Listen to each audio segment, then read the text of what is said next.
بسم اللہ الرحمن الرحیم۔ شروع اللہ کے نام سے جو بڑا مہربان نہایت رحم والا ہے۔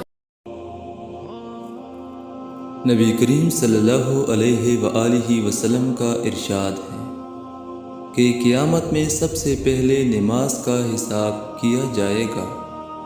اگر وہ اچھی اور پوری نکل آئی تو باقی اعمال بھی پورے اتریں گے، اور اگر وہ خراب ہو گئی تو باقی اعمال بھی خراب نکلیں گے۔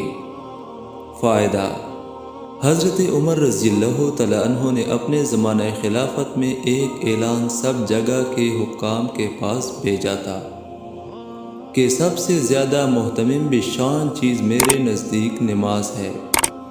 جو شخص اس کی حفاظت اور اس کا اہتمام کرے گا وہ دین کے اور اجزاء کا بھی اہتمام کر سکتا ہے، اور جو اس کو ضائع کر دے گا وہ دین کے اور اجزاء کو زیادہ برباد کر دے گا۔